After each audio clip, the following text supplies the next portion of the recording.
the monologue that I did that I had for my demo tape in which I'm crying. That was the thing that got me. They like wrote, Yeah, that got me seen. Well, I do feel like Step by Step was a very heartfelt show. It was a comedy, but then it did have a lot of tearjerker. It really did. Moments. Yeah. Yeah. It I had a watched lot of some of it again to Yeah. like watch you in it to see. I was like, oh my gosh. I haven't watched it since I was like young watching it, or would watch it on maybe Nick at Night. Mm-hmm. But I feel like I watched it again and I was like, there's an episode where the one I watched. Oh God, which one? The one I watched, you are gonna run away. Mm-hmm. Oh my So I think there was a God. tear I in was that like, one. I think I'm gonna like burst into tears. I feel so sad. I also have like a family of divorce and like a lot of different, family members around. And you're like, I'm running away and like I'm going to live with my grandma. And like, she's like, I bet there's a lot of fun things to do. I just was like, oh my God, this is so sad. And then the violin music would come in, Yeah. and it would just really be like hammering the point of this is the emotional episode, the emotional part of the episode. Yeah. Now, introducing Full Out with Brittany Ross. We've known each other I've known of you for a long time from Natalie Lander. Famous in the Valley. He's famous in the Valley. No, I feel like I heard of you because Natalie Lander and I were doing this drag show where we were the only two not drag queens in the show my called gosh. Chico's Angels. Oh, I remember Chico's Angels. Yeah, of course. And she told me you did a show down there I in the did. basement of this Mexican Oh, restaurant. yeah, I did. Called like Worst Audition Ever or I did something. several shows in the basement of that Mexican restaurant. Anybody My who's hair smelled like fajitas for years. Okay, you have no idea. Yeah, Casita del Campo. They It's do shows amazing. in the basement of It was their like Mexican one wire restaurant. away from a total fire hazard. I mean, I can't imagine. Like, Natalie's doing a show there again. In Well, that get your basement, fire so extinguisher ready. I Be need careful to with that tell her. Aquanet. I know. I learned how to put on fake eyelash extensions really well from a drag queen in the basement of that Absolutely. Mexican restaurant. Yes. But yeah, she told me you were doing that show there. I was like, oh, that sounds so funny. And I'm like, did we go? We might have gone to it one time. I did that forever. So yeah, I had a live storytelling show. This was back before I had kids, actually, because I could be out until In the basement of a in the basement of a Mexican restaurant, and not starting a show until 9 o'clock at night. And it was so fun. People got up and just told the craziest stories. About the most wild and worst things that ever happened to them in dating, relationships, that's so sex. funny. It started with auditions. It was Yeah. really insular for actors, and then we kind of grew it into a bunch of other things. But That's so funny. and then we would do like found footage behind them. Oh my gosh. So if there were pictures during that time, and if not, then I would like pull these random Google images to just like so enhance the story. funny. Yeah, it was so great. Oh my gosh. Those were the days of making Those no were the money in days. basements. I know. I feel like I looked back at my 2016 year when everyone was pulling photos, and Natalie and I had this show called the Craigslist Monologues that we would do, this Oh my live show God. where we would pull real posts from Craigslist and have actors read them as if they wrote them, like monologues. But Natalie and I would sometimes find, to promote the show, we'd find like crazy posts and then we'd act them out and take photos of them. And all I could find from 2016 was like weird Craigslist photo shoots. So Natalie and I did for one time. I don't even know what the post was, but we filled up a bathtub with like cooked noodles, and we were like both in the bathtub, like holding up noodles. I don't know what it was, but I was like 2016. This is what I did before I had Yeah, kids. I just that's got right. in a bathtub of noodles. And like became unhinged Craigslist Yeah. folk. Yeah, Yeah. totally. Totally. It's so crazy. Okay, but then I knew of you again. So I know of you because of your daughter. I met your daughter first, Right. at a park. And okay, I don't even Okay. know if I've told you this. My daughter's definitely more famous than me, as is yours, Yes. because I think I got to know you because of your daughter. I was like, oh, wait a minute. All Georgia talked about was her. And then I was like, well, I got to get to know these parents because we got to get in on these social events, apparently. I felt like a creep that I was like, I need to like stalk them down and find them because I was worried about Penelope going. So your daughter's older than my daughter. And I was worried about her going to this new big public school. And okay, so this is before we even knew she was going to go to that school. I think I was pregnant maybe still at the time and with my son, and Penelope and I went to the park, and she was like, I don't know anybody at the park. I only want to go if I'm going with a friend. And I was like, well, you can meet people at the park. Like, we'll just like meet people. We'll hang out and meet people. And I was like, oh my God, please let us meet people at the park, because I gave her this whole like speech about how like, it's fine. You can just play and you'll find some people. And we walk in the park, and she's like whining and crying about not knowing anybody. And your daughter, never met her, like this little angel child runs up to my daughter and goes, hi, I love your dress. Do you want to play with me? And I was like, did I just manifest the perfect friend for my daughter? I was like, I think I just manifested this. And I was like, I don't know how this is happening, because I wanted to tell my daughter, like, this normally doesn't happen. You normally don't meet friends at the You park. gotta like really massage that relationship in the sandpit. Yeah, and then she told me she went to the same school she was going to, and that they get to sometimes have a buddy in an older grade. And she's like, I think I could be her buddy. And I was like, oh my God, how do I petition for this girl to be her buddy? Yeah. And then we ran into her at a birthday party that you were not either. So I met your parents. Oh, that's right. I met your parents, and I was like, this is the girl. And then I finally met you. Yes. It was a roundabout way. But that's how it's usually going to happen. Like I said, I think I'm just like the Nepo parent. Yeah, She's the Nepo baby, but really I'm getting all of my relationships through her now. It's so true. It's I know. And I was saying I get into certain sushi restaurants because of Penelope. So they're just like, you come in, they're like, no sushi for you. And then they see Penelope. And they're like, okay, you guys can have a table right away. But I mean, she is like, your daughter kind of has that it factor. Does your daughter. And it's terrifying. And like they find each other. Yeah. And they're like, ooh, they're like zero in, and they're like, you, I'm going to come with me, I know, it's so funny. Yeah, they're obsessed. They constantly want to come, because we don't live too far away, but they constantly want to come down here and just like knock on your door. And I'm like, guys, please have them do that like, all the time. Okay. I feel like that's the sad thing, is that I feel like kids don't do that anymore. I know. I'm trying to let my kids do it more now. Yeah, they did come over the other day. They did. And I think I messed up. I'm sorry. I think I was supposed to tell them to go home at a certain point. Oh, no, it's fine. Because later Penelope... Georgia said, well, anyway, she has a watch now, and we're working on our time management. Okay. So that was actually her thing, which is fine. Well, she was like, oh my God. Oh my God. You guys, we just went real full out on this pod. Okay, we're back. We almost died by a picture, but we're good. Yes. Oh my God. That is crazy. Okay, and are we back? Okay. Yeah, hello. Okay, we're back. Without a photo. I don't have to work out. My heart just went like, I just got all my beats in. We almost killed Christine. I'm so sorry. It's great. All right. Well, no photo for now. No art on the wall anymore. It's fine. Yeah. We thought we were having an earthquake, which we're not. Thank God. We're not. Thank God. Well, I do feel like we've become fast friends because of things like this. Yes. Photos falling.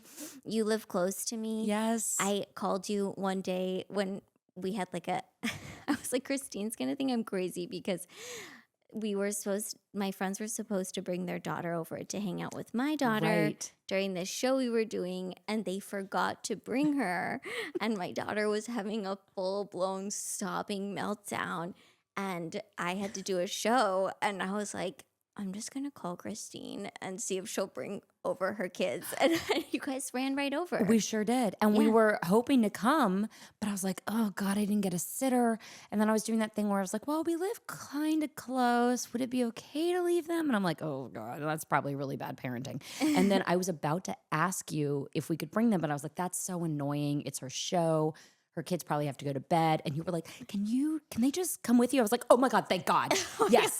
Because I was on the verge of asking you if they could come anyway. So it actually all worked out. It was so great. fun. And then I was like, this is the most fun family. You guys are so fun.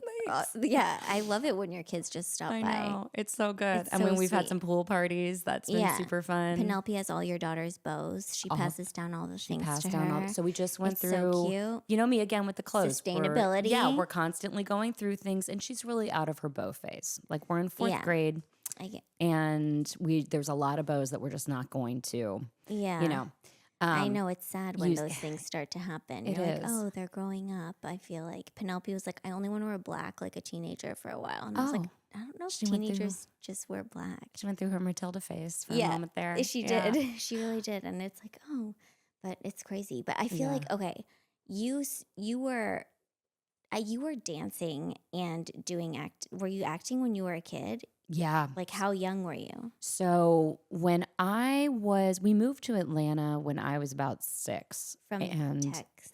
I was born in Texas. Then we moved to Maryland. Okay. Lived there for a couple years. Okay. Then we moved to Florida. Okay. Lived there for a couple years. For what? My dad was like a corporate gypsy, basically. Okay. So just kind of like moving around from company to company, doing startups, like moving to different companies, or the company would relocate him. Okay.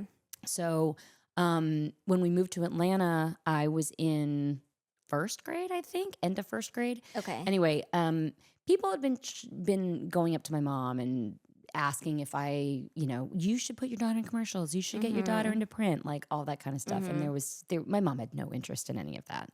My parents are not in the entertainment industry. Yeah. That is not, and we're talking, this is like, the 80s. So there is no market really, even in Atlanta. It was like very small, very regional. Yeah. So I was not good at sports. Okay. Did you try them? I tried them. I was very tiny, and I probably would have been good at cheer. Yeah. But that just wasn't, that dance was the thing that came to me. So I was doing a lot of dance, and that was kind of like my into athletics. So through that, my mom was like, well, we got to keep up with dance. Because I guess some pediatrician told her that it would be really good for my like small little bones. To just like wear them down even more? What kind of a pediatrician would say that? I feel like every pediatrician is like, so gymnastics and dance is going to like kill make you. your kid way smaller than the average child. Yeah, exactly. I feel like it's going to stunt their growth. I mean, this is for probably your since small little 1983, and they're bones. like, oh no, it'll be good for her. Just let her like do some, full on like split splats on the ground. Oh my gosh. Ruin her knees. That is so funny. So we get to Atlanta. My mom's looking for the dance studio, and at the same time, at the studio, they have on the the marquee, it says like jazz, tap, ballet, acro, drama. Oh my gosh, And they I'm do like, it all. what's drama? Like the one thing that I'm not doing? What's that? And my mom basically explained to me there's like an acting class, and I was like, oh my God, I have found my people. Like, please just let me do that. Please let me do that. So it was always me kind of begging my parents. So stayed in dance, but then also started drama. And through that started to, I auditioned for a dance company. Okay. And then was doing that full time. So I was dancing like 3-4 days a week. Okay. And then doing company rehearsals on Fridays. And we would go and perform at random places in Georgia, like county fairs, corporate events. And then we would do competition. Okay. And then at the same time, I auditioned for a theater company and was working to do there was like a different show we would put on every year. And we had 2 casts, and we would go to schools and we would put these shows on. Oh my gosh. So we would do like maybe 1 show a month because there were 2 Would you get casts. out of school to go do that? Yeah. Nice. And we'd get paid like $50. Amazing. And then in the summers, we'd go to Callaway Gardens, which was a resort in South Georgia. And we would do every other weekend, we'd go down there and perform for the people there. That's so It was cool. so fun. I So love fun. that. So, And yeah. you were doing like a bunch of drama and theater and dance. Yeah. And then when did you start coming to LA though? So through all of that, the acting teacher who started the theater company, her name is Lynn Ellis Stallings. She started the Atlanta Workshop Players. Okay. And she was also a manager and managed some kids in the business. She taught the acting classes, And again, she like came up to my parents and was like, hey, have you ever thought about, I know a lot of casting directors. My mom was like, we're not really into that. But like I had been begging for so long. And finally they were like, all right, should we just try a few and see We don't even know what this is. Yeah. So she sent me out on a few auditions to How meet some old were casting you? directors. I was maybe 8. Okay. And you were like begging to do it. Begging That's to so do it. funny. And so went out for a few commercials. Had no idea what I was doing. I think my first audition ever was for Milk. Remember when they were doing those Milk Yeah. commercials? So they wanted you to just dance around like you just really love milk. Just dance But they're around. like, just her like bones have are fun. so little. Her bones. Her bones are so small. She needs the milk. She needs milk. And- I feel like you needed milk more than dance, but I really did. I really did. I needed like Ensure. Yeah. So I'm just like whirling dervish. Like I'm not even dancing. I'm just spazzing. I'm going in circles. I was doing so much that I fell down twice. Oh my gosh. Completely dizzy, fell down twice. Basically get up, hair's like a rat's nest. They're like, thank you. Didn't get that one. Didn't get man. it. But they brought me back. I think Okay. they saw that I had a lot of energy. And Who knows? enthusiasm for it. Yes. They're like, this kid will go all day on set. She will do. She will work that. the adult hours. She's got the engine. But my actor trick as a kid was that I could cry on cue. Never knew I could do this until I was suddenly faced with an opportunity of a Band-Aid commercial. Oh my gosh. Johnson & Johnson, national gosh. commercial. And they were like, okay, so you've just scraped your knee and it hurts real bad. So we're just going to give you a moment, and if you can cry. And if you can't, that's okay. But we just wanted you to look real sad. Okay. And I was like, okay, my mom's in the waiting room and they're like, okay, ready. And whenever you're ready, me. I mean, like just instantaneously. Sophie's Choice. Like I am like full out crying, like screaming. My mom is in the waiting room and my mom is gosh. like, what the What are they hell doing is to going her in on? What are there? they doing? My mom like almost broke the door down. Oh my gosh. She was like freaking out. I come out. They're like, she did amazing. My mom was like, what? My mom is shaking. She's like, what is happening? And I no, was like, your poor mom. it's just Oh my gosh. Like I was just Christine. like, That's so "It's fine." funny. So Did you get it? Oh yeah. Oh my gosh. Yeah. That is so funny. So and then after- did you start doing that often? Yeah, so it had been, these were like the first few auditions I went on, and I ended up getting a couple national commercials and a regional commercial, and then my parents were like, well, I guess we should think about actually getting you an agent if you're really going to do this thing. So that's kind of how it started. Oh my gosh, Yeah. that's so funny. Did you Wild. start crying on cue all the time? It was definitely in the actor's toolbox. I mean, it wasn't something that people necessarily sought me out to do, but Yeah. it was the thing that I'm pretty sure landed me step by step. Really? Yeah. Did you have to cry in the audition? No, but in the pilot of Step by Step, there's a moment where my character gets appendicitis and no one believes her because she's constantly trying to get out of spelling tests and math tests and all this stuff. So the family has just blended and it's very, tenuous, and especially between my character and Suzanne Summers' character, because she's this new mom coming in and she's the only one that believes her. And so she takes her to the doctor and it does turn out that she has to have her appendix removed. So there's this like very heartfelt scene between the two of them. And it didn't have to have a tear necessarily, but I think it was the monologue that I did that I had for my demo tape in which I'm crying. That was the thing that got me. They wrote, that got me seen. Well, I do feel like Step by Step was a very heartfelt show. It was a comedy, but then it did have a lot of tearjerker. It really did. Moments. Yeah. Yeah. It I had a watched lot of some of it again Yeah. to watch you in it to see. I was like, oh my gosh. I haven't watched it since I was young watching it, or would watch it on maybe Nick at Night. Mm-hmm. But I feel like I watched it again and I was like, there's an episode where the one I watched. Oh God, which one? The one I watched, you are gonna run away. Mm-hmm. Oh my I think there was God. a tear I in was that like, one. I think I'm gonna burst into tears. I feel so sad. I also have a family of divorce and a lot of different, family members around.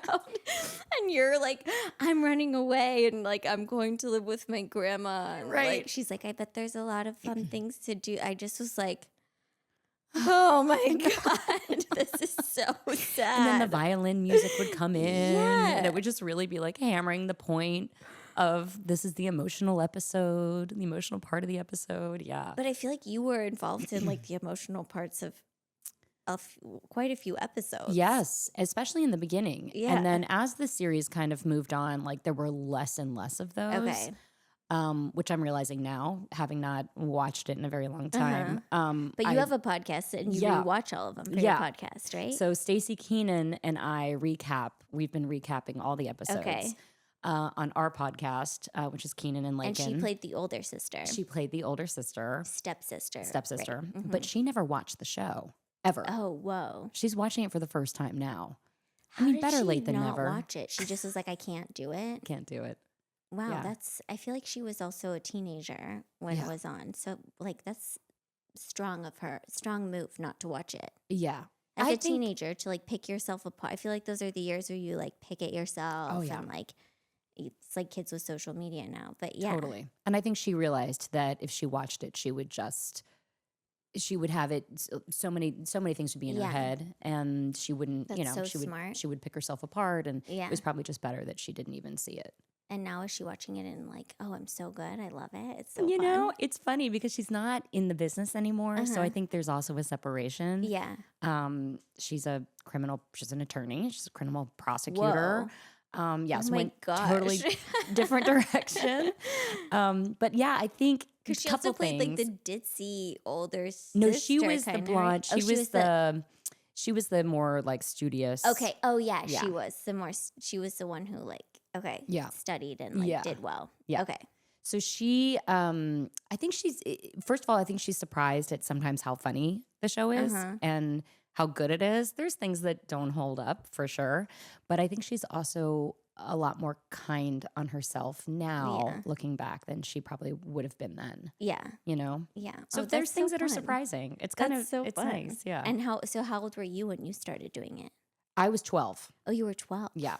And then I finished when I was 19. I know. Like, talk about like every single awkward moment. Pretty much being on Whoa. television. Yeah. Whoa. And did Yeah. you watch it growing up? I did in the beginning because I was such a huge fan. Like, Okay. I loved TGIF. Yeah. I loved all of those shows. I grew up with those shows. So when I found out that I got this job and then they were airing it on that night, I was like, oh my God, well, this is just the best time slot you can ever get. You know, this is it. Yeah. This is like the It thing. was. And it was then- the best thing. ever. Yeah. And then we're like suddenly I'm going to like the ABC, opening party at the capital cities, and there's like the cast of Perfect Strangers, and there's like the people from Full House, and like my I gosh. was just like, I got all these people, and I know what Yeah. I've watched my whole life. Like, it was wild. Because was Full House on for a while before your show? Yeah. Yeah, Full House was already on when Okay. we started. Yeah. Oh my gosh. You know that I think I've talked about it on here maybe. I'm not sure, but people used to think my sister and I were the Olsen twins all the time. Especially Chelsea, my younger sister. She's a year younger, and she Yeah. she really looked like them, but we Yeah. looked like twins because we're only 15 months apart, which is crazy. But people would come up to my mom all the time and be like, I know who your girls are. And she's like, no, they're not. And like on plane, everywhere. And so then I started writing them letters. I don't know if I've talked about this.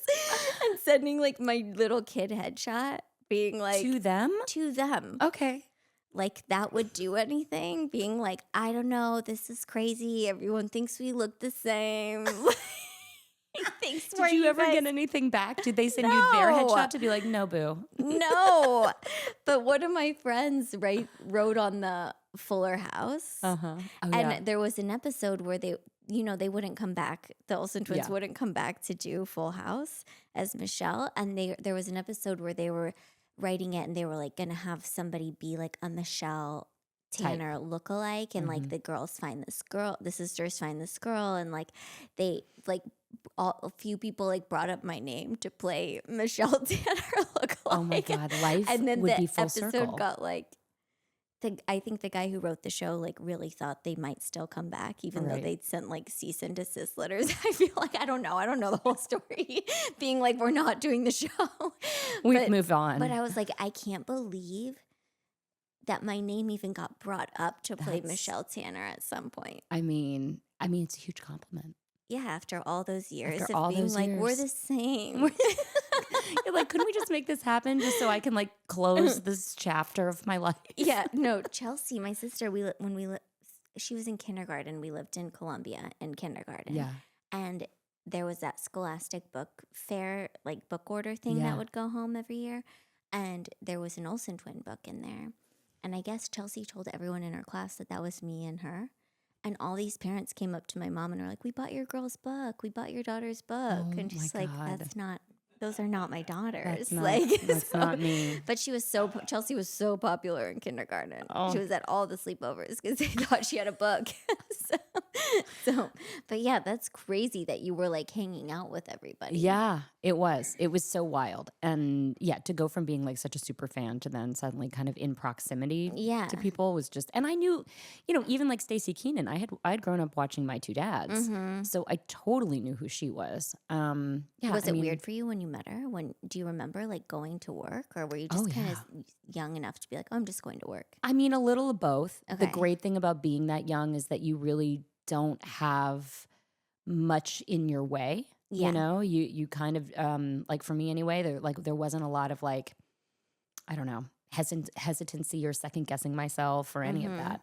But I definitely like idolized her. Okay. I was a little like, oh God, because she was older. She was really cool. She was almost like driving a car. She was very serious about her craft, about her studies. Like, so I always kind of just, idolized her. And also because of our age difference, whenever she did talk to me, it was like, oh my God, So I craved those moments. But yeah. I feel like she's a good one to look up to because it seems like she like had her head on straight. She wasn't like a crazy, totally. wild.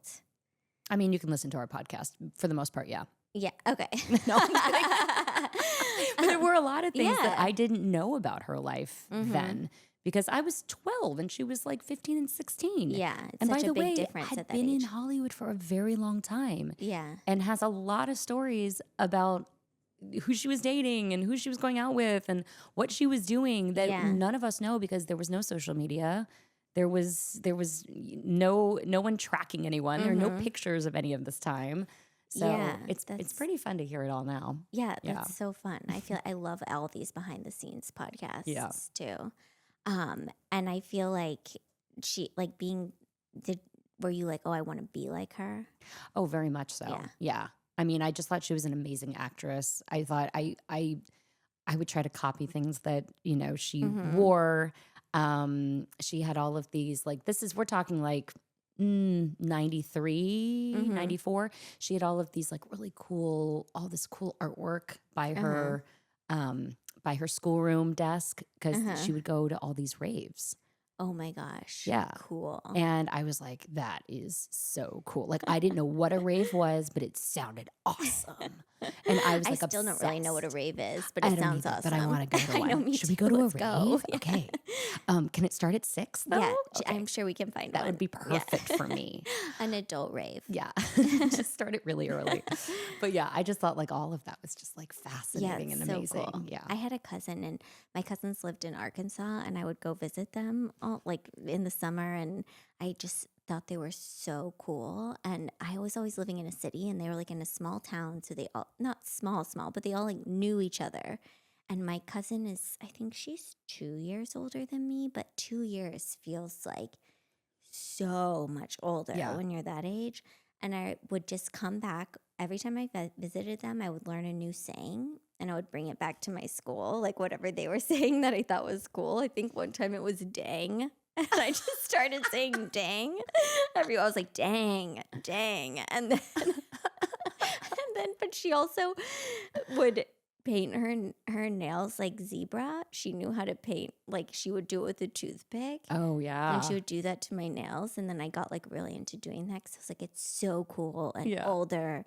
And then I started doing it to all my friends when I would go. It's like that a little bit older where you're like mesmerized by them. Yeah. Also like going from Atlanta, to LA and then I would go back. So I still went to school in Atlanta like during the show.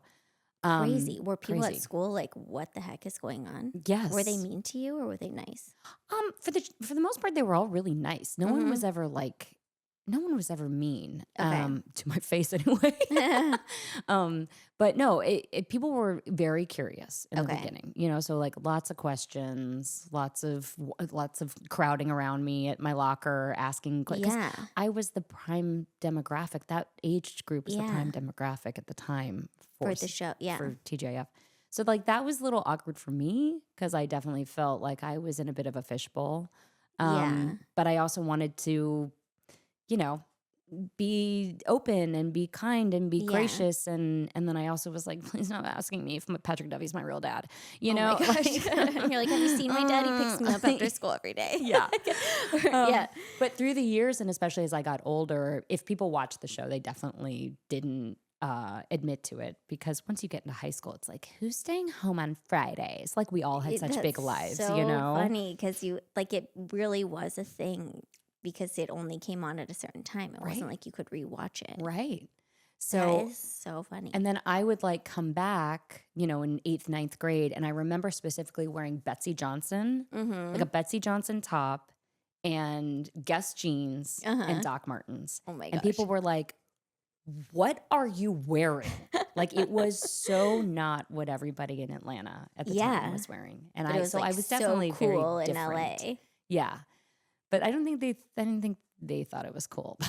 Yeah. But I was like, You're no, like, this is really cool. yeah. Betsy Johnson was like the rage. Yes.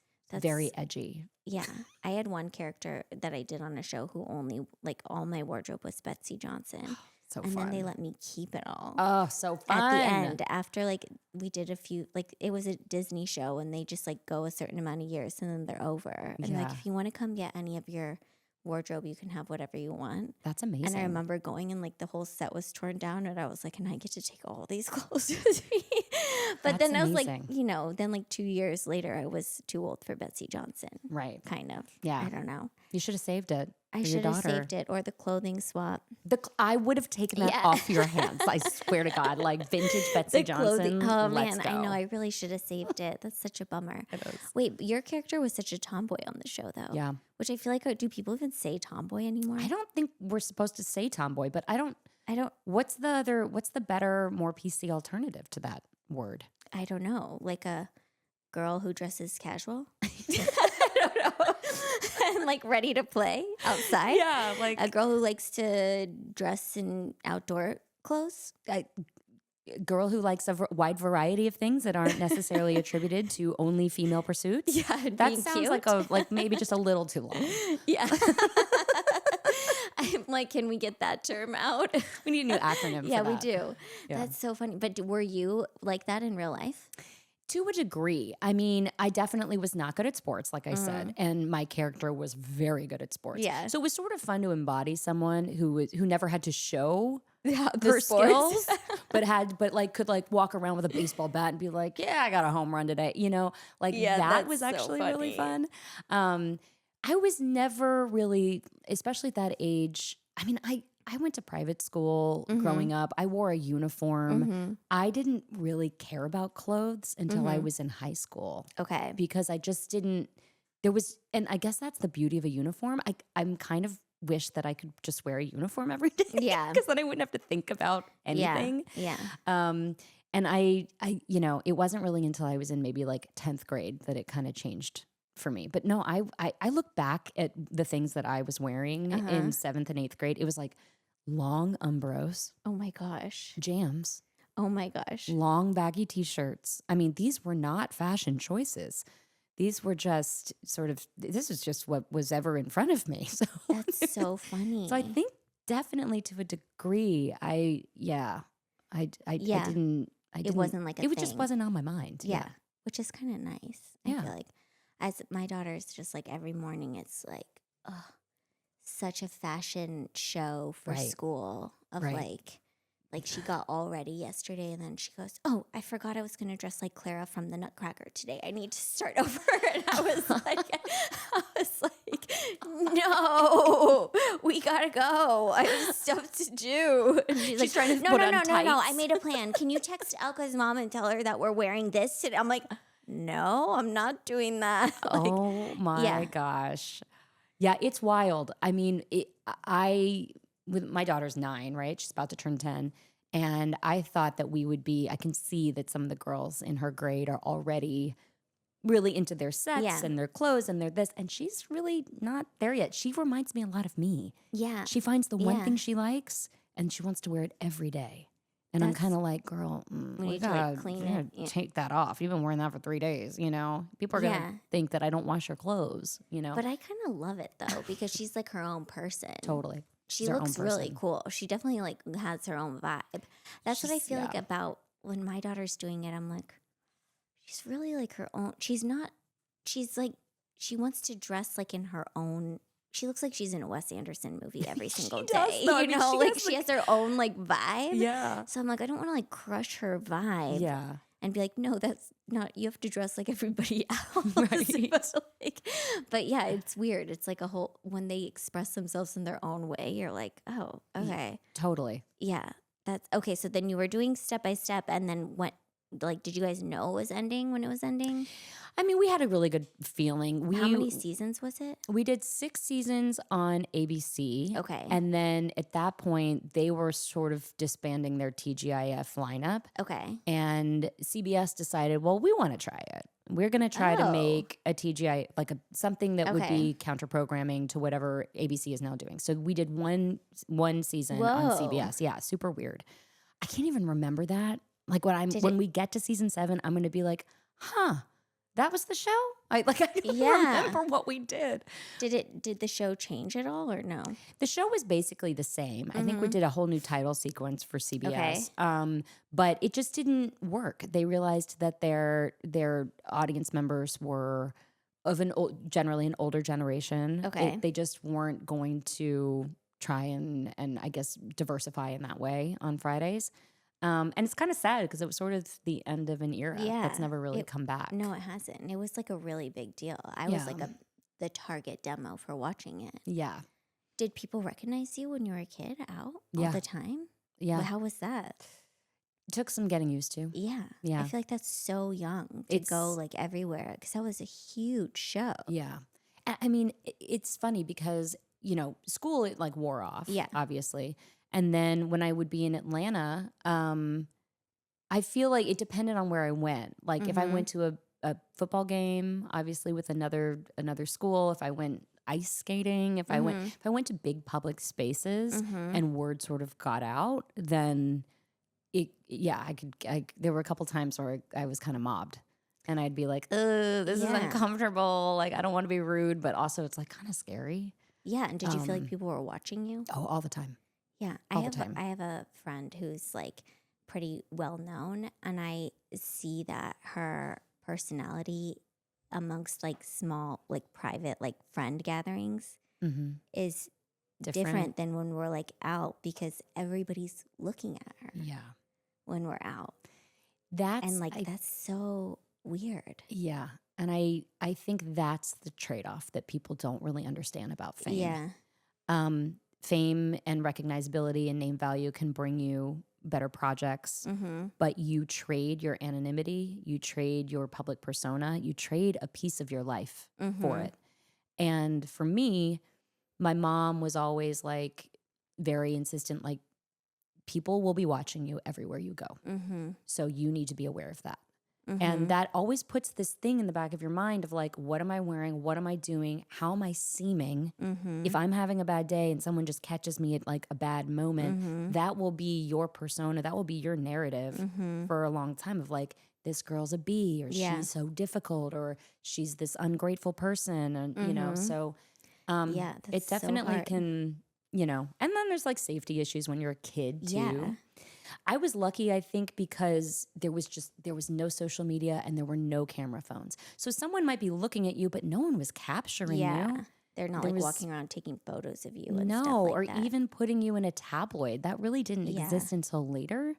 Yeah. And then I think I also feel sort of lucky in that once I kind of started to change my career, people stopped recognizing me, and then it's like when you started directing. yeah. when I started to be more behind the camera, Wow. it just all changed. And I Now don't mind if anyone Yeah. does, but it's also not something I think about as You're much not like, anymore. oh, everybody's watching me everywhere I go. No. And when did you shift to directing? I shifted to directing, well, Because do you still act? Some or not at all? every now and then when someone Okay. asks me, But you I do direct it. a lot. Yeah. And I- you choreograph a lot of. A lot of television. Yeah. I have a lot of jobs. That's why we were talking about this right before, I was like, what do you want to talk about going full out on? And she's like, I think I just like go full out on it, which you do. It's a lot of jobs. You do go full out on everything. I have a real hard time being half-assed at anything. Yeah. I'm going to be honest with you.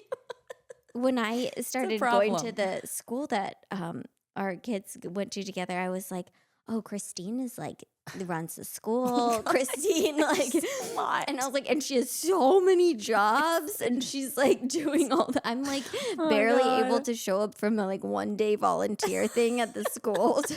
I'm like, why? I think I'm doing something wrong. Oh, no. I think when my have kids a get problem. older, it'll be easier for me to be more involved. I Well, feel you like also have a baby. yeah. I mean, yeah, but still, like I was like, oh, she does everything, like, but you do it with such grace. I will say, my you're God, that's never really somebody who kind. seems like you're like, at least from what I've seen, and I've never seen you being like, oh, like doing so many things. I'm just like, you're doing that too. I know. I think this is my problem. As an actor, as a freelancer, I was always someone that was like not good at waiting for the next job. So I was always self-generating something, whether it was the thing in the basement of the Mexican restaurant, Yes. whether it was something with my theater company. Oh, someone needs me to choreograph something. Oh yeah, I'll do this on the side. Like I was always having all these plates spinning so that I was never like out of work. Yeah. But then all the things would hit at once and I'd be like, like, Yeah, oh no, yeah, what am I going to do?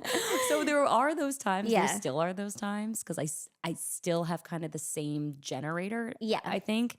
So it can get a little complicated. But to answer your question, it was really, I think in my late 20s, I'd gone back to theater. This show had ended. I went to UCLA. I'd gone back to theater. I was doing a bunch of shows with my theater company. Okay. They needed a choreographer. I kind of just stepped in. I had this dance background, so it was more out of like necessity than anything. But then I realized I kind of liked it. I enjoyed doing it. I started to do it for other people, for other shows, theater shows. And then I got nominated a couple of times. Oh, And I was wow. like, oh my God, maybe I can do this. Amazing. And then my name somehow got passed around to some first ADs. Okay. I worked on a couple of TV shows, and that just kind of snowballed. So people would say, oh, I need a choreographer. Oh, you know who you should call? I just work with this person. Call her. Because I was Okay. good at working with actors. I wasn't like, like an Adam Shankman or like a Mandy Moore or, a Ryan Heffington. But I was really good at taking actors who couldn't really dance and making movement that they felt comfortable with and that looked good on them. And so, What kind of dances were people doing on these shows? So one of my very first jobs was on True Blood. Oh, wow. So there was this, they were doing these, what they called mini-sodes, and they Okay. were these like webisodes to promote the next Okay. season. And this was like something new that they were trying. So the very first one they did, it was like Alexander Skarsgård, and he's sitting at the Fangoria, Okay. which is their like, I watched that show, but it's been so long. That's Yeah. so funny. So it was like the vampire strip club, right? And they were, and the joke or the conceit of this was that they were trying to audition new normies to come in and dance. Oh. So he's sitting there in all of his vampireness, watching all of these people come in and out, and I got called in to do it. So I had to hire everyone. So Okay. I hired they wanted it to be funny. So I hired like 4 of my homies from my theater company who I knew could just be funny. Yeah. One did this whole like kind of Western line dance, and he's like, no, next. And then I hired my friend Beth, who came in and did this like just really funny, just really off the wall Yeah. kind of thriller dance. And they're like, next. And then the last girl I hired, I didn't know well, but I'd gotten her name from someone else, and she was actually like a dancer. Okay. And I mean, just very sexy, and like, and he's sort of like, oh, and then the That's other, so the other funny. woman kind of smacks him. And so it's just, that was kind of like one of the first big things. And then they brought me back over and over to work with Anna Paquin, Oh, cool. to work with some of the other actresses, just on like movement and, Yeah. there were various strange things that I did. That's I so choreographed funny. a pole dance on that show. And That's- then that, again, it just bled over into doing lots of little things like that. I worked on a movie called You Again that I was in. And then I also assisted the choreographer. Oh, cool. So on our off days, Sigourney Weaver would say things like, I really just want to work on the movement of, there was like a dance that we all did at the very end of the movie. She's like, I just want to work on it. And so I Amazing. would go, the choreographer was busy doing something else. She said, will you go work with Sigourney for an hour? I was like, of course I will. So it's just like me and Siggy.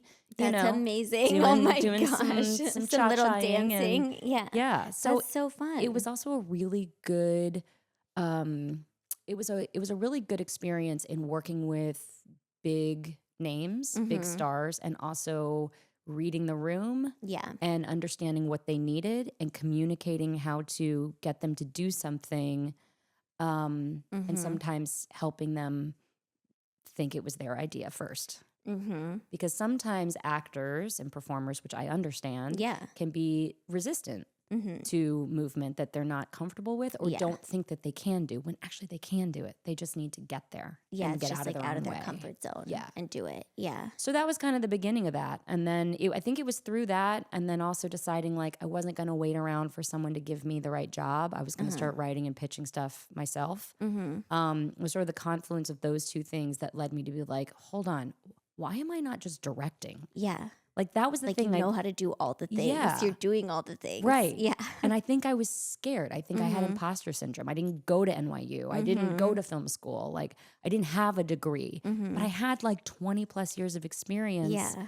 Like what is holding me back? It's my own fear. Yeah. So once I got over that, and I just decided, well, I'm just going to direct everything that anyone will let me direct. Every Yeah. short film and every Funny or Die video and everything, every music video. Then that kind of like opened the door for me. Yeah. And I'm sure it was like really empowering too, to be like, oh, I'm doing this part of the job. Yeah. Like, and yeah. Yeah, because once I did it, I didn't want to do anything else. And that Yeah. became like, oh, okay, all right. When you do something and Yeah. you love it so much, you don't think about anything else. You just like have to do it. Yeah. Yeah. I kind of felt like that about stand up. When I Yeah. did stand up the first time, I was like kind of mad that I liked it so much because I was like, oh, I think I have to do it like all the time. Right. And I remember laying on the kitchen floor in my old house before I had kids after doing my first show ever and being like, what is my life gonna be now? Like I feel like everything's gonna have to change, and having know. like an existential crisis because I was like, Yeah. I didn't know that this was gonna be a thing. Like I thought I was Yeah. just doing it to like have fun, Right, try it, right. And I was like, oh no, You're like, yeah. 10 p.m. clubs, here I go. Yeah, I know. With my baby. Yeah, no, but that's great. And I feel like you're directing so much. Yeah, I mean, I try to keep as busy as possible. Yeah. That's not that's obvious. But yeah, it's I love directing television. I love the fast pace of television. I actually really like coming in and being sort of, the new guest at the dinner table and Yeah. having to kind of like read the room Yeah, and and, like, be the win new kid at everyone school over and a win everyone little. over. Like I sort of enjoy that challenge. Yeah. But it's I'm prepping my first feature.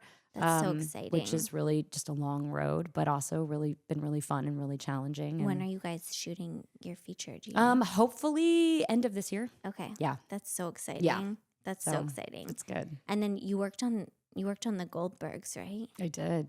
We just had Dan Levy on as Oh, well. And I amazing. forgot He's that so you guys funny. know each other until you guys ran into each other here That's the night right. your family saved the day. And I was like, right? That's when it was. Yeah, Was it was that Dan Levy that we ran into? I think don't so. know. I Yeah, think because so. I was like, I know that guy. Of course, I know that guy. Yeah. But did you know that's not where we met? The Goldbergs. Oh, really? I actually knew him before that. From where? So we did a pilot presentation for VH1. Okay. It was a partially scripted comedy Okay. which is honestly my favorite genre. But he, I think he was just an actor in it. I don't think he had anything to do with the behind the scenes. But it was called Dirty Famous. Okay. And it was basically about these two girls who were like doing anything to become famous. That is so funny. So I was the main girl's best friend. So it was kind of loosely based off this idea of the simple life. Okay. Right? Yeah. But it was more of a satire on like fame and so funny. TMZ. And it was like when all the rags were just sort of, that was the Like thing. so intense. Right. So he played a producer. We were trying to get her to be on The Bachelor or do like a Okay. sex tape with like one of the bachelors or something my like gosh. that. So we had Andrew Firestone and then he was like the director of the video of like what was going to be this like leaked porn video. That is so funny. Spoiler alert, she doesn't do it. And Chelsea Handler played the PR agent. That is I mean, so it funny. is so ridiculous, this whole thing. That's so But funny. he was very funny. Yeah. Yeah. Oh my gosh. That's so, I love that. I know. I feel like you're the person that knows like everybody in town too, though, because you've been here like since you were a kid. Yeah. So every time I run into somebody, they know you. I guess it's a good and a bad Yeah. thing, So you're right? not just your daughter's Nepo baby. Thank You're your God. own Nepo baby. Oh my God, I'm my own Nepo baby. You're your own Nepo baby. But then when you were being a choreographer on, you still do that, but when Yeah. you're doing that, do you is it weird to be there as a choreographer when you're like also an actor, like being there in a different role? Does Yeah. it feel strange to you? Well, not really. I mean, when I started on the Goldbergs, you know, all of the kids on that show were kids. They Yeah. were all like true kids. Yeah. And I was really helping so many of them because they weren't born in the 80s. They didn't Yeah. know anything. They didn't know what the safety dance was. They didn't know what Oh my flash gosh, dance that's is. so fun I mean, to we- teach it kids like is. 80s. Like my stuff. favorite episode, we did a whole Beastie Boys thing. That and is the so three funny. kids had to perform for their entire school this like whole Beastie Boys routine. And I remember getting them for choreography and I said, okay, who knows this song? And they all looked at me like, I've never heard it. And I was like, you've never heard Shake Your Rump? And I was like, okay. I go, sit down, we're learning the song. You can't do the dance if you don't know Yeah. the song. So we sat down and we literally just learned the song. That is And then we put it together hilarious. and we rehearsed it and rehearsed it and rehearsed it. And they were so good. It just like, it gave me so much joy. Yeah. And then I think that was the other thing. I realized like, I don't have to be the one out there. Yeah. I don't have to be the one on camera. I Yeah. get just as much joy watching, Yeah. like helping an actor do something where it like comes alive. Yeah. And like, that's the same way I feel about directing. Yeah. I don't have any qualms. I'm not like, ugh, just really wish I was the one out there like doing those lines. Like Yeah, I yeah, don't yeah. I don't feel that way. Yeah. And when you give somebody a note and it like works, it's fun to see them great. take the note their own way or Yeah. however they do it. Yeah. It's Yeah. also like your clothing swap. You like just seeing people like do. living in your clothes. I do. Like I don't know if you've heard this. Like there's this theory if you are someone who does mantras and you know meditate. There's this theory that if you meditate about what your mantra is for a very long time, something will finally come to you about I am a Uh-huh. whatever that is. Uh-huh. And I think mine is I think I'm a connector. Mm-hmm. I like to connect people to help them do whatever Yeah. they do best. That's my favorite thing. Yeah. I like can to put see the that. puzzle pieces together. I can see that. I saw that at the Full Out podcast party that you say. It was the party for this. Yeah. I keep being like this thing we were doing for this podcast. This the very launch of one. And I felt like there was a photo booth. And I was like, Christina's like the hype person at the photo I booth. was. I Like was it having was the best so time. funny. Everybody was like taking the best photos they've ever taken because you were like on the side being like, yes, do it. Like I saw you like make everyone so comfortable and feel like, yeah, I can be a star. It was so funny. I was having so much Yeah. fun watching people. It was just like it's so great. Yeah, that's amazing. I love that so much. Okay, I do want to know though, like, are you gonna let your kids do it? I can't believe you're asking me this because I just had this conversation with my husband about like an hour ago. Oh, So I've always said that I would never stop my kids from anything they really, really want to do. In this specific instance, because I did it, yeah, I know what's involved. yeah, I know that it really is not just a decision to make for your child, but it's also a decision to make for for yourself Mm-hmm. because we have to be the ones that are with her. Yeah. We need to be the ones putting her on tape and putting her out there. Mhm. So it's like a big family decision. It's so funny because you also have a son, and I feel like when I talk about things about my kids Yeah. like that, I only talk about Penelope too, and I'm always like, oh, when I like putting her there, Yeah. like whatever. But But I mean, I feel like you she's know, so like she's so yeah. out there. I mean, Mhm. I could see her wanting to do it too. Yeah. But lately there have been because we have friends that have commercial agents and things like that, and I've been like, no, we're small time. Mhm. We're just doing school stuff and after Mhm. school stuff, and she's done it. She did a movie last year, but it was Mhm. again because a friend asked, and like Yeah. I put her in something, or Uh-huh. But she has been asking for an agent. Mm. So I said to my husband today, I was like, I really just think we should get her an agent. I said, okay, let me tell you how this is going to go down. If we're going to get her an agent, that means we have to invest in pictures Mhm. and we have to make a demo tape. Mhm. We have to make a demo tape. I said, I'm pretty sure I could probably get her to cry. I could tell her my secrets. You're like, I or think you could she's- just like catch her in a moment. Get her. No, I know. I'm pretty sure she's got the gift because Yeah. there have been multiple moments in which she's been like, I can't go to school. Yeah. My stomach. And I'm like, oh my God, are Yeah. you okay? And she's like, yeah. And then Brandon will come in and then she'll kind of look up at him and I'm like, are you faking right now? You can't use your powers for evil. Yeah. Oh, my daughter uses her powers for evil all the time. She convinced me she like broke her ankle, and she had broken her arm once for real. And it was like a year ago. I thought she might have really hurt her ankle bad. She was limping around, and I was like, okay, just like sit on the couch. And I went upstairs to get something, and she's like crying and sitting on the couch. I went upstairs to get something. And we have like an old house. Like you hear stuff, you know? Yeah. And I hear her sprint across the floor to the kitchen, grab a snack, run back to the couch. But I hear like, "Do-do-do-do-do-do-do-do-do-do." And then I was like, this little, I can't believe she completely convinced me. I was like about to go to urgent care, and like she's like running around. I'm telling you. It's crazy. I know. Okay, so she wants, so are you going to do it? I told my husband, I was like, but you have to realize this can't just be on me. Yeah. Like if we do this, Yeah. we need to sit her down and really have the discussion about what it's going to mean for some of her other pursuits. Because unlike me as a child, she is very athletic. Uh-huh. She plays flag football. She's one Yeah. of the 2 girls on the entire league, and she Cool. loves it. She plays soccer. Yeah. She has a lot of other things that she likes to do. So Yeah. I'm sort of like, it ends up taking away because you get that call, as you know, and you're Yeah. like, this audition is 7 pages. It's due tomorrow. And like, you have to just stop everything And do and it. make a Yeah. tape. And I looked at my husband. I was like, is that what we're doing? Yeah. Like, are we both doing that for Yeah. her? Like, if she really wants to do it, I'll try it. But, Yeah. it can't just fall on one of us because it's yeah, too yeah, much. yeah. It's a lot. So I don't know, TBD. TBD. Yeah. But also, I don't want to, if it's something she really loves, Yeah. then what am I going to do? You turned out good. Oh, well, So TBD. TBD. No, you turned out good. You turned out good. I feel like somebody asked Penelope to do something, and I said no because one, I feel like she is good at it. I can tell. Like Yeah. anytime she just does like a little things here and there, Yeah. but people will like be like, oh, and I'm like, yeah, but she's like doing it for fun. But I think she would be good at it and like it. But she also really doesn't like attention out in the world Right. at all. Right.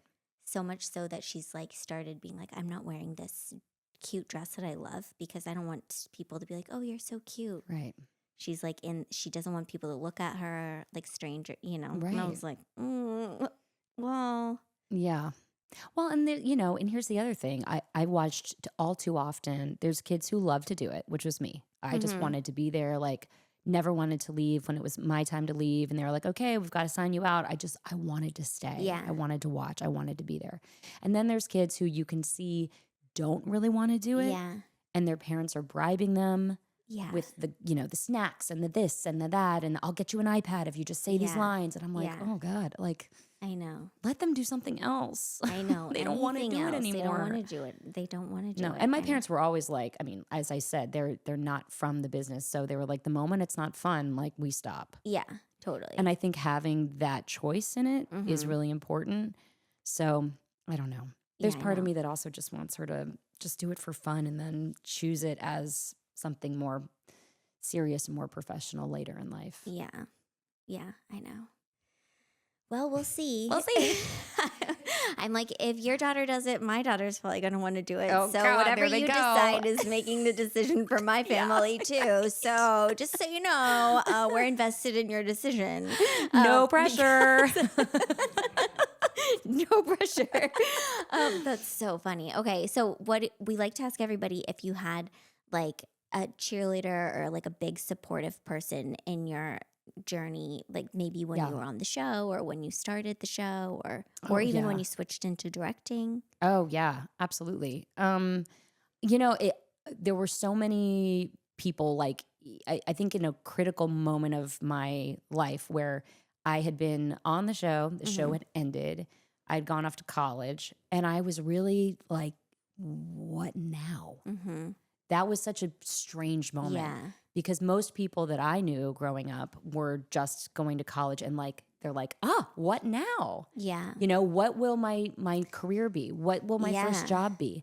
And I'd had this like career and a big job that had ended, but I was like 22. That's crazy. So it's a real, it's a real like mind test to try to figure out, like, to not just feel like an absolute failure all the time. So that's probably why I have 14 jobs, because I'm just trying to like keep from failing at something.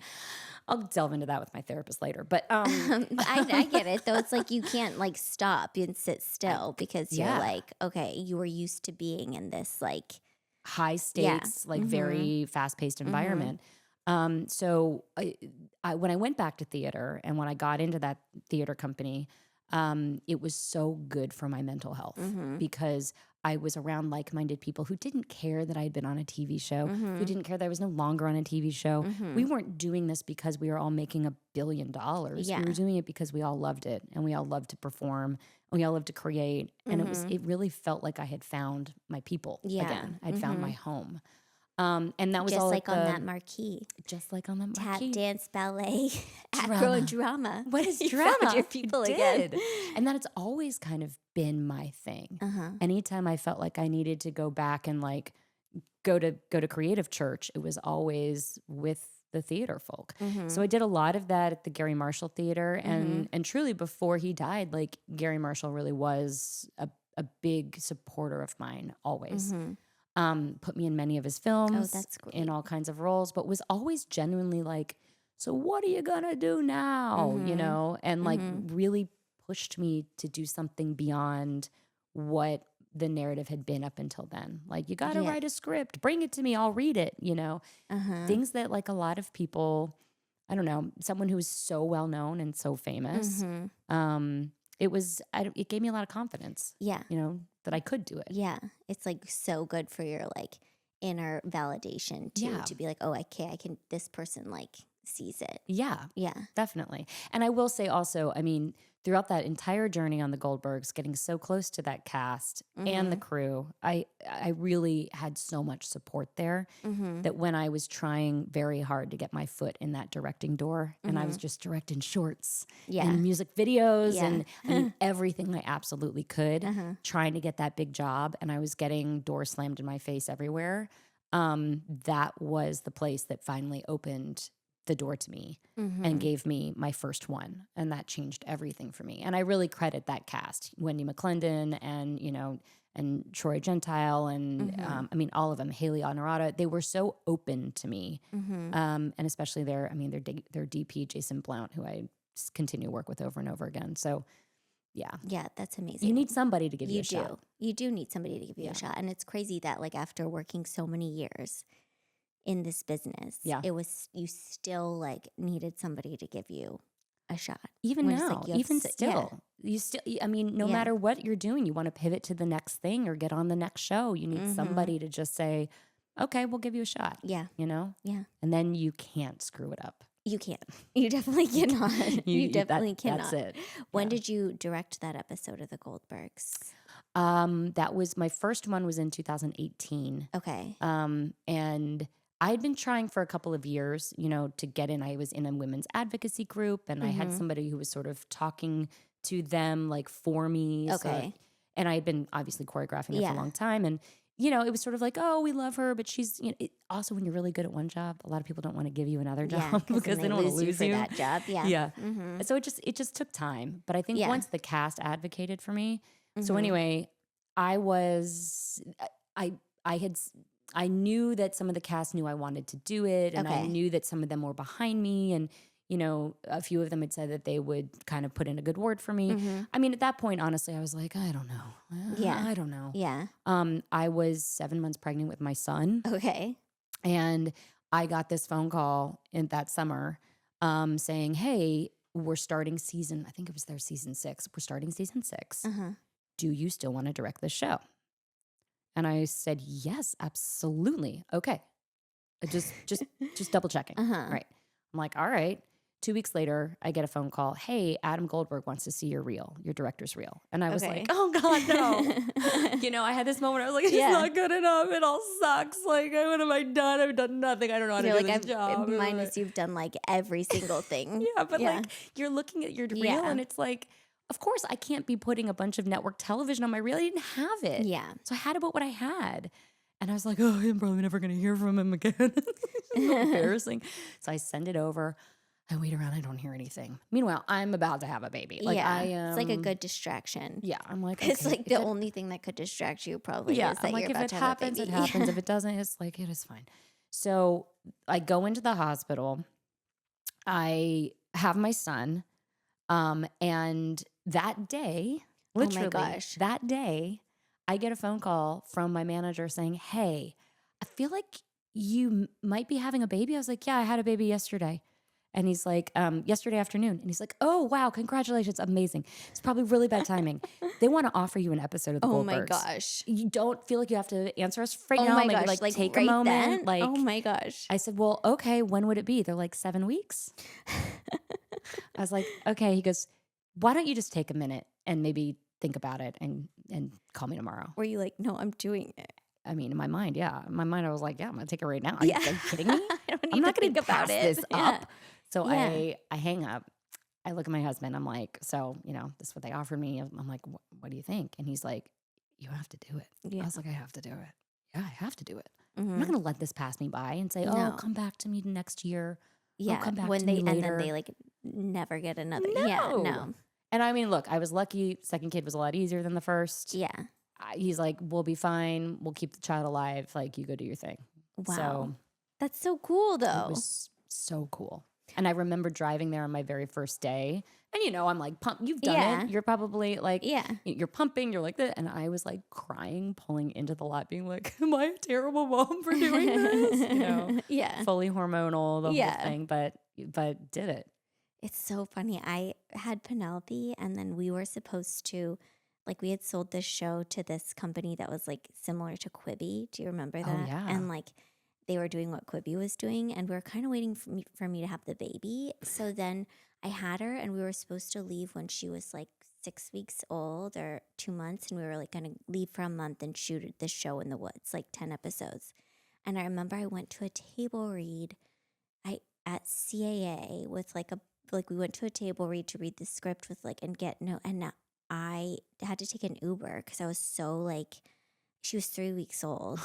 And I think it was the last meeting that CAA had before they shut down for COVID. Oh my God. And I don't know why I thought I could do that, because it was like so crazy that I thought I would have had, I was like, it was my first kid.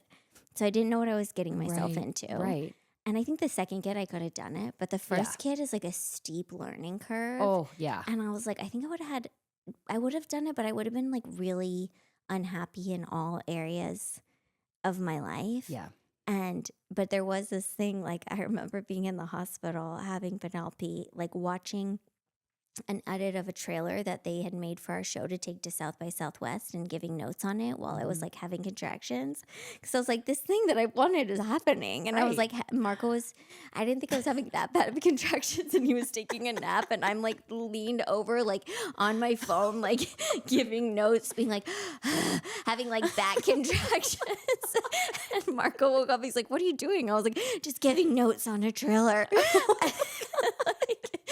And then I feel like we both, like, everybody kept telling us, like babies bring money, babies bring, that was like a big thing. Yeah. And like I had this show that was happening, and Marco had this like huge thing in escrow, like this like big deal thing. And then he was like doing a real estate deal in the hospital at the same time or something else. And then the world shut down, and we're like, oh. Okay. But I think it turned out for the best. But it is funny, like those moments when you're like, well, my life can't just completely stop either. Right. And we can't pick the timing of anything. Well, so and I think also as an actor, that whole time, or a good portion of that time that you're pregnant, like, you can't what are you work. doing? You can't work. Nobody's paying you to be on maternity leave. No.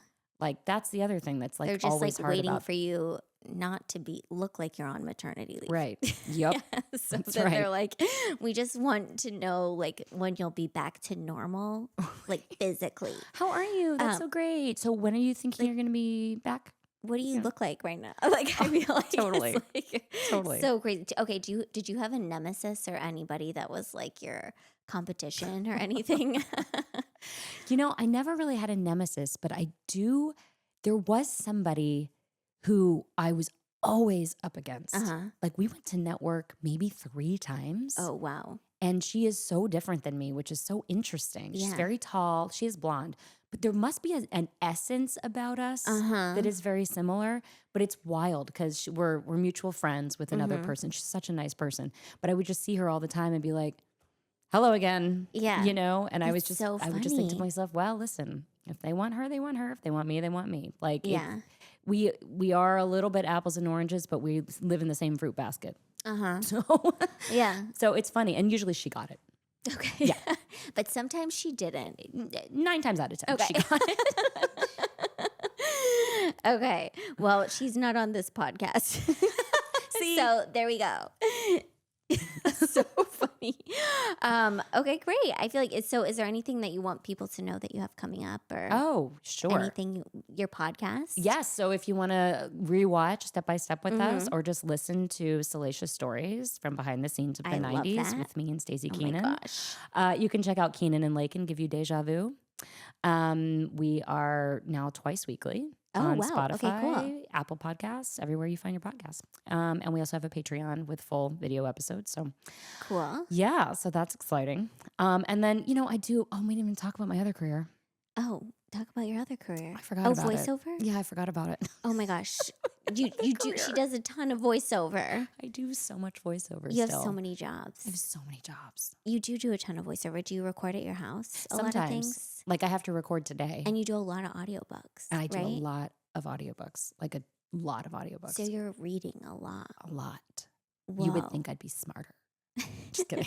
You are really smart. I feel like, what kind of audiobooks do you read? I read all kinds. I would say the ones that I read mostly are either mystery, like Okay. detective mystery, Okay. or usually fiction, detective mystery, and probably rom-com and Okay. romance. Those are my And two. do you read them in your voice? I always read the main character in my voice. Okay. That's the most sustainable. The Voice to sustainable thing, yeah. last. But then I do all kinds of characters. I just do like whatever comes to me, I love that. And then I have my set kind of characters where I know I can differentiate and I can still make sustainable. Uh-huh. Like, there's always one that talks a little bit like this. Is that me? Especially, it might be. No, especially if she's like that's like the best friend voice. Oh, yeah. You Okay. know? Mhm. And then there's usually like a sister voice who's just like a lot higher. Is that me? That might be you too. That's Just like, which one of these is me? I'm just trying to Yeah, it's differentiate. so funny. Yeah. No, it's so good. And I do accents. I love it. It's And then really do you also fun. do animation? I do animation as well. Yeah, I did Family Guy for many years. Oh, you did Family Guy? I did. Oh, I love that. I played Joyce Kinney, the newscaster. Whoa. I know. Oh my gosh. Tell me about it, Brittany. But when did you start doing voiceover? Back when you, like, the same time as the show, or was it later? Later. So it was probably around, gosh, I don't know what year. Maybe 2005. Okay.